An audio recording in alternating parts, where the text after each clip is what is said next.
Hello and welcome to Ironcast. My name's Anuki and today we have a couple of weasels looking to be declared top weasel.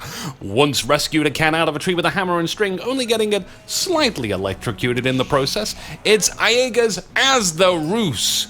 Fighting in the opposite corner and meeting them in battle will be, and it originally was going to be HuT the kid, but then they decided on Alex.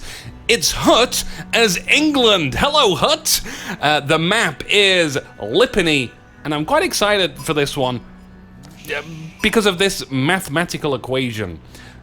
England plus longbows plus cliffs.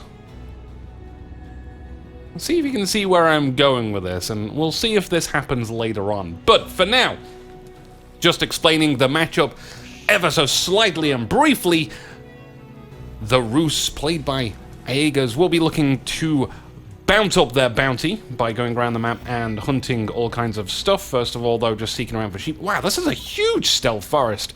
Quite possibly the biggest one I've seen. But their bounty will provide them with increased harvesting rate, as we can keep track of over here in the bottom left-hand corner, as well as a small boost to gold for going around and hunting all the animals on the map.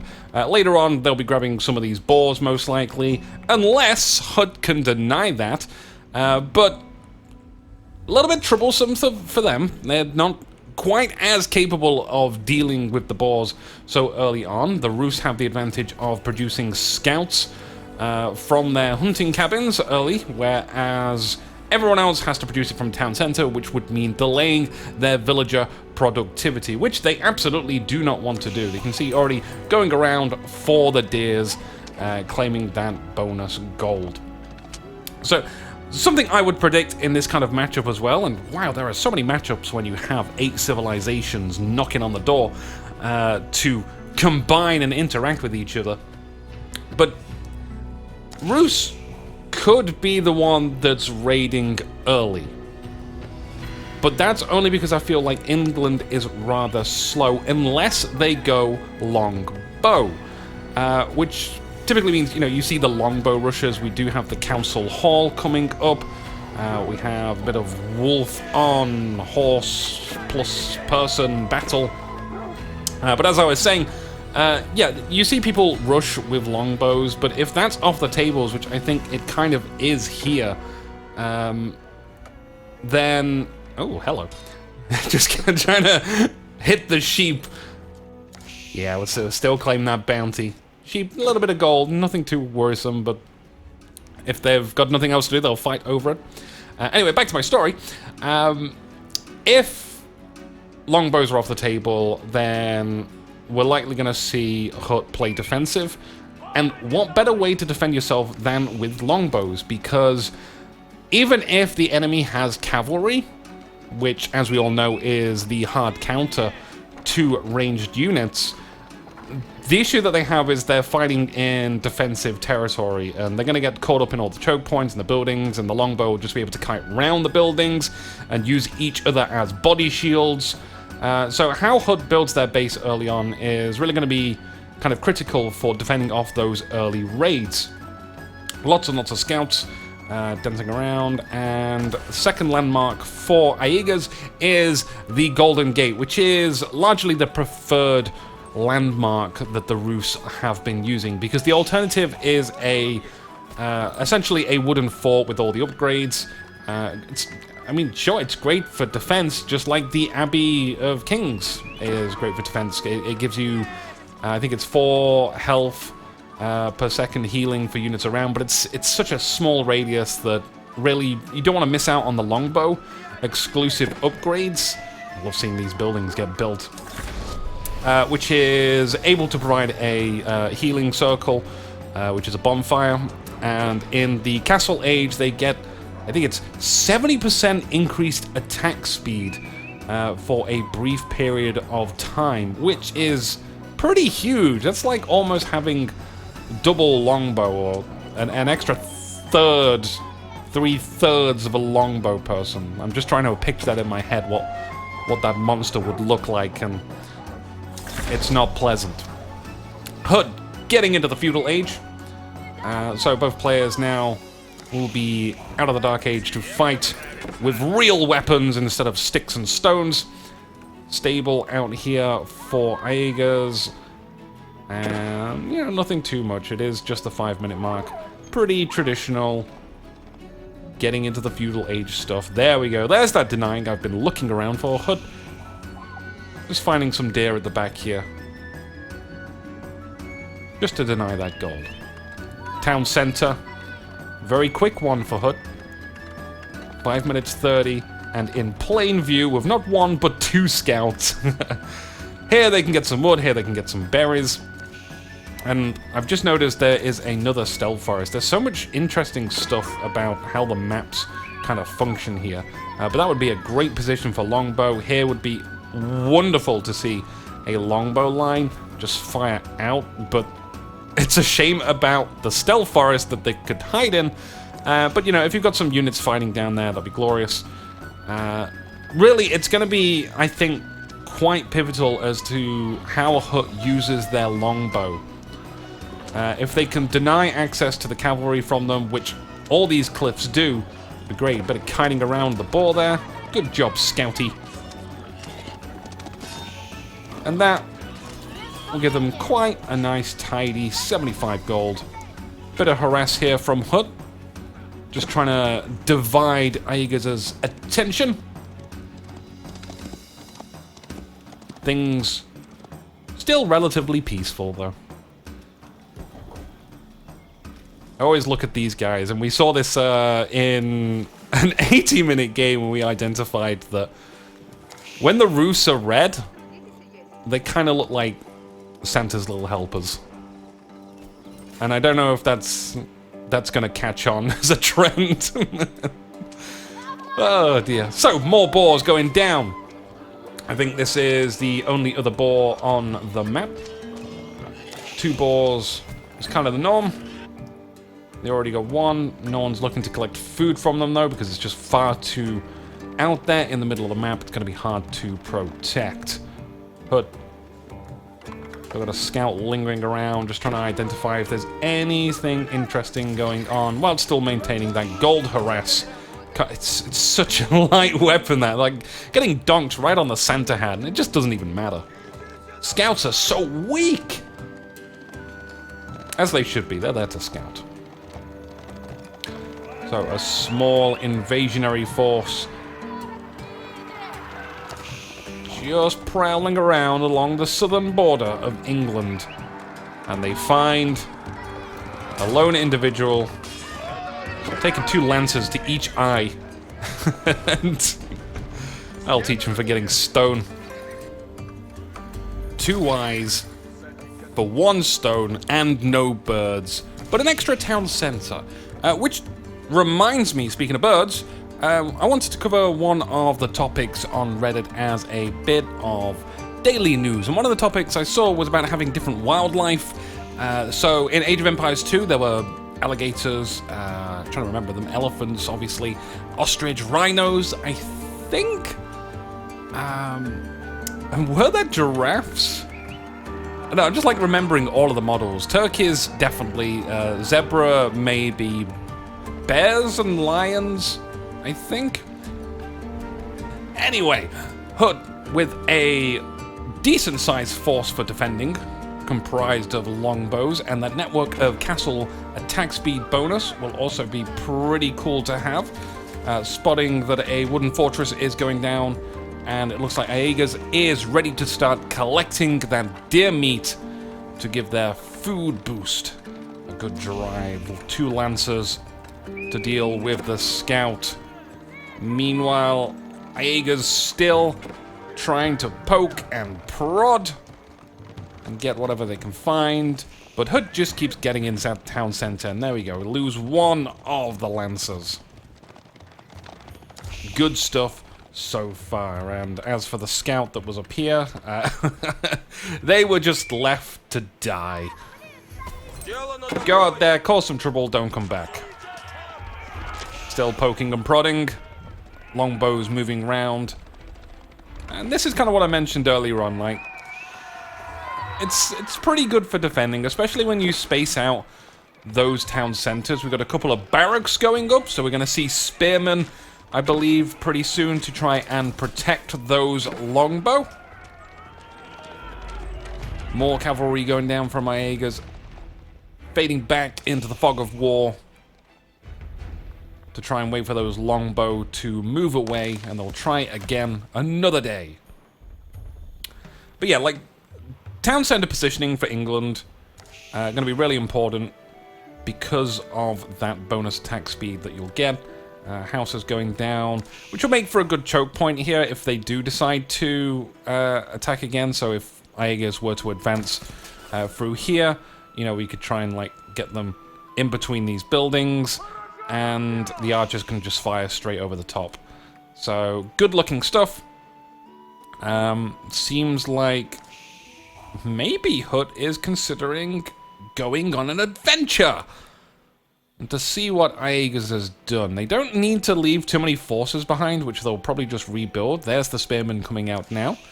If they do want to defend, and they've got a bit of a fort for some of the villagers to hide in. In fact, Scout, seeing how big these forces have been built up, relaying the message all the way back to base that something might be approaching. And honestly, even though there's cavalry just facing them, that's not enough cavalry, I think. So they're both going to enter the stealth forest. And I'm kind of curious. I don't think they can see each other. They cannot. Wow, that side radius is really short.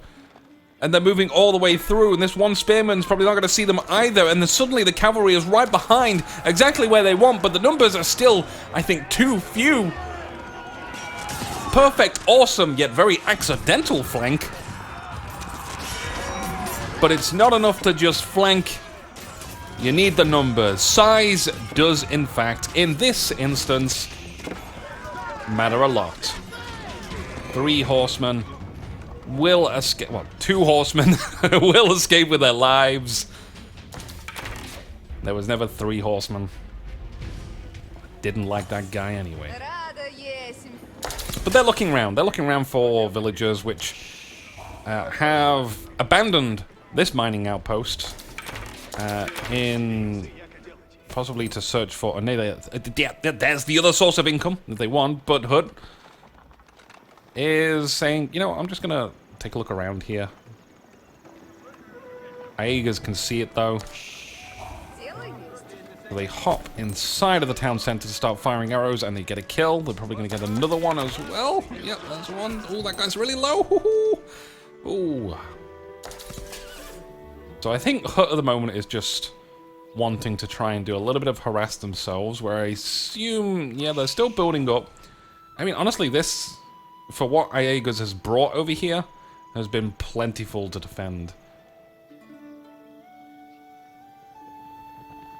And it's just very tricky at the moment, I think, for them to try and divide between attacking and defending. So HuT is saying, hey, I'm going to make you have to defend right now.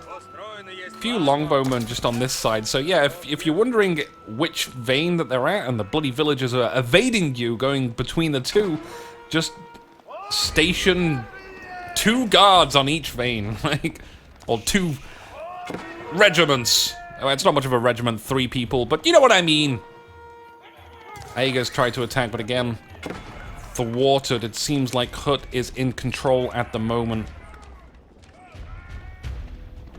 You can see dividing those forces to try and stop them from gaining any gold at the moment. Horsemen went in, they kill a villager, they take a second one. Will they escape with their lives? As the spearmen chase them off, the archers get a few shots off. Keep running. Yeah, they gotta live this time. Some light torching of the buildings. It's great that HuT has this offensive force right now. They're going to be meeting some archers soon enough. But archers are archers. They're not great at dealing with buildings. Ooh, that one villager just really tried their best for gold. It's too bad.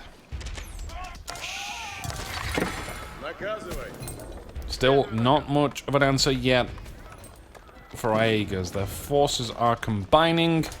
It's looking kind of equal in power, but crossing the map. Finding where these forces are going. Oh, they catch the raiders from earlier returning. The spearmen will catch them out, take that kill. There's a second one and a third. HuT is trying to regroup their forces. This would be such an excellent place for the longbow to lay their siege and stay up, whilst this force retreats, and then Aiguz's force follow, but that's not going to happen. Instead, it's just going to be a rough battle down in the flatlands. But they can retreat into the forest, should they want to.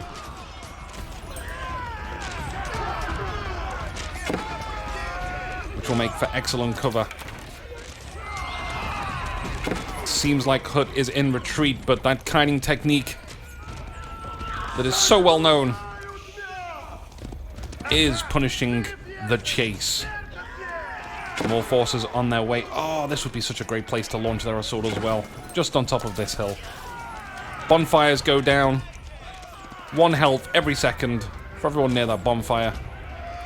Yeah, and they've managed to endure, and now the chase is on. Don't chase too hard, though. In the meantime, farms going down. Lots of villagers on gold. Some very idle villagers.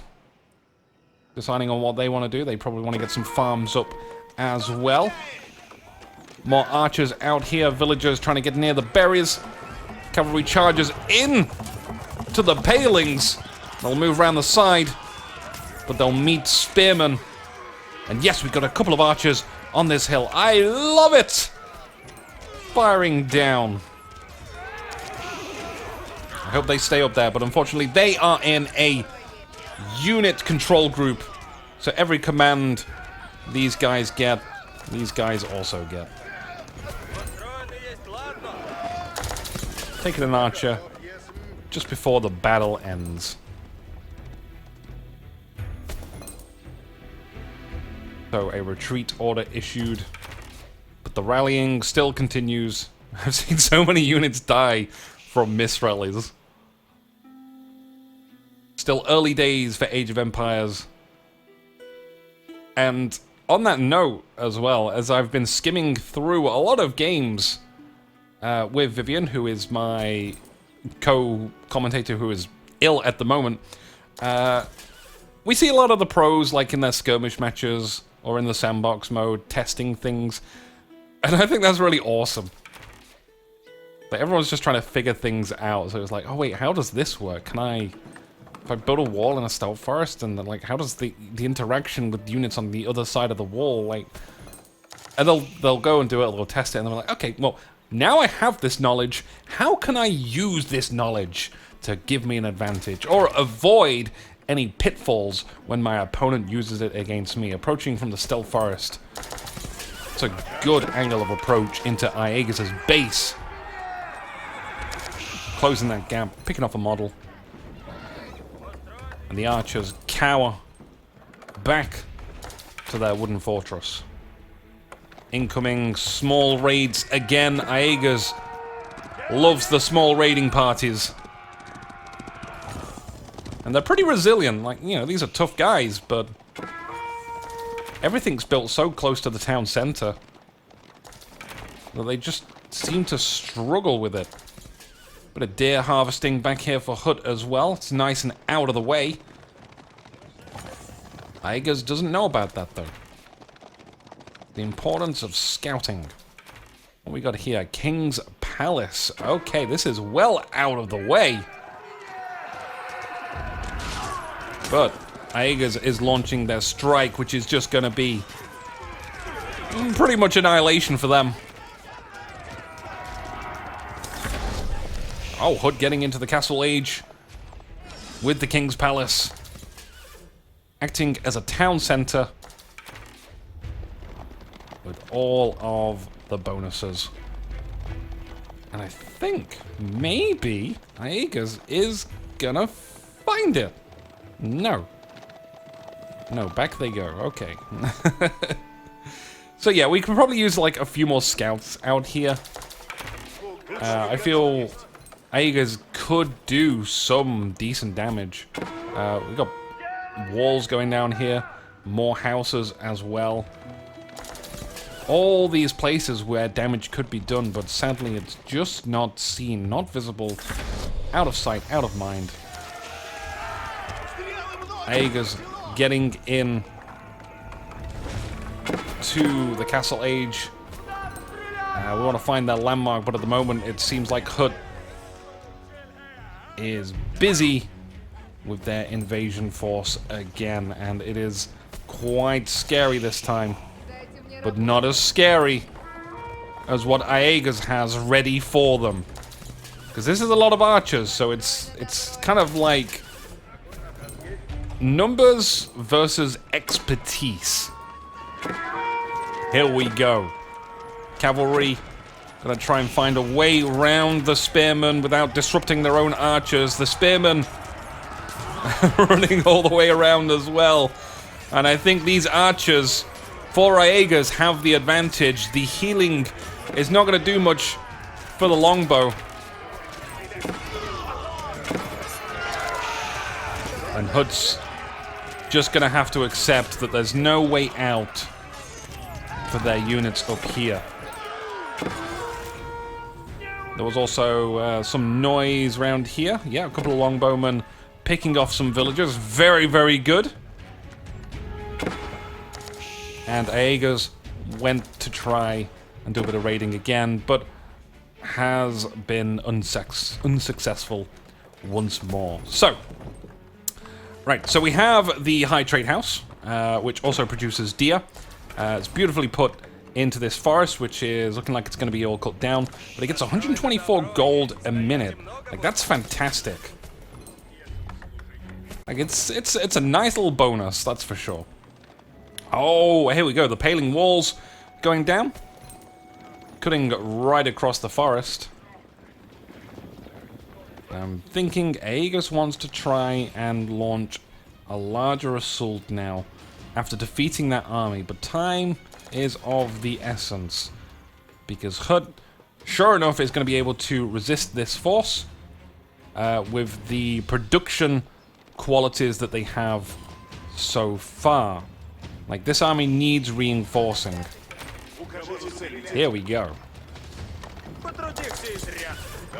So continuing with the archers and the cavalry, it worked in that last battle. Just got to avoid those spearmen. If HuT can get the spearmen in the right place and the palings, then brilliant. Outpost going up here as well. I think that'll be a wonderful bit of vision as to what comes up that ridge. And Aiguz is going to now discover, if they haven't already, the King's Palace and all of these villages here.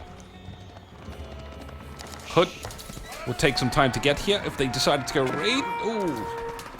But the villagers get inside before anything can be done. You can see this wall is absolutely giant. Really just trying to ward HuT away with the marketplace just on the outside. Oh yeah, gotta get a gate down as well. Gotta be a way out for you.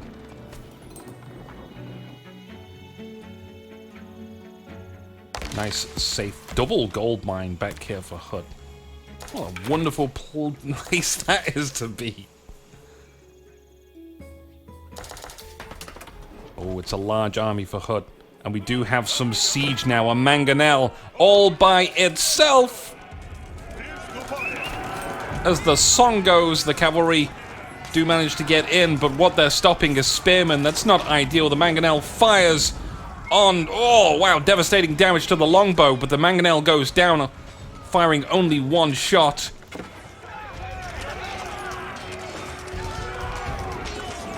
Gonna have to get a different angle on this battle and let it mostly speak for itself. The spearmen charging up the hill, taking archer fire.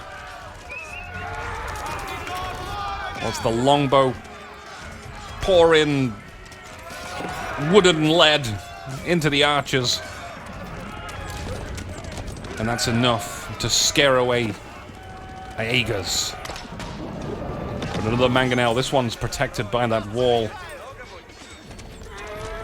And I'm really hoping HuT gets up here. Because the cavalry cannot climb the mountain.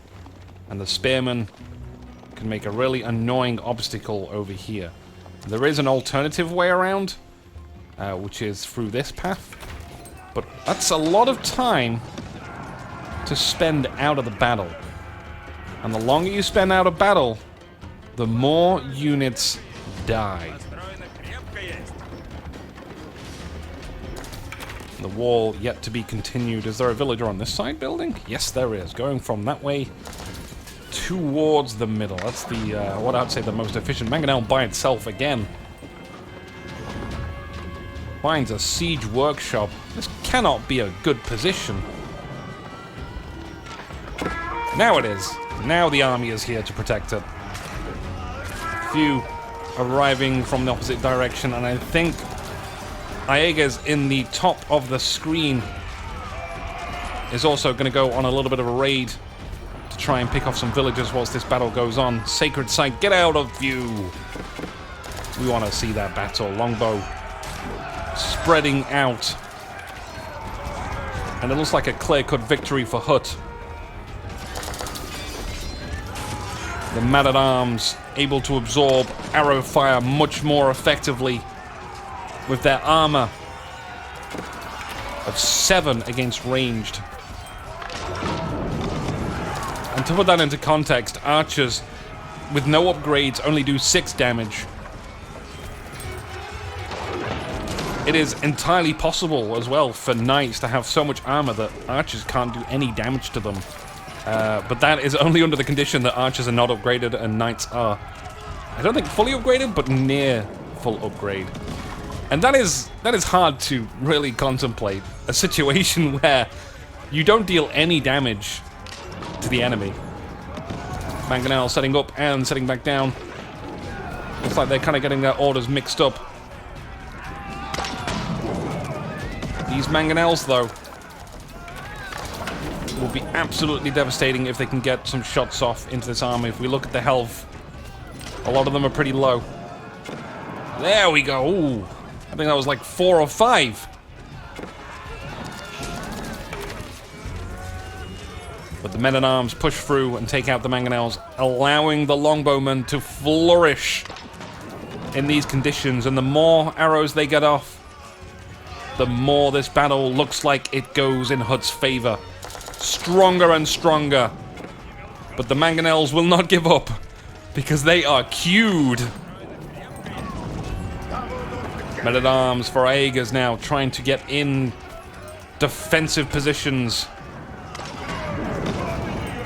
But once we've dealt with the men-at-arms, we need a solution for the fanning out longbowmen.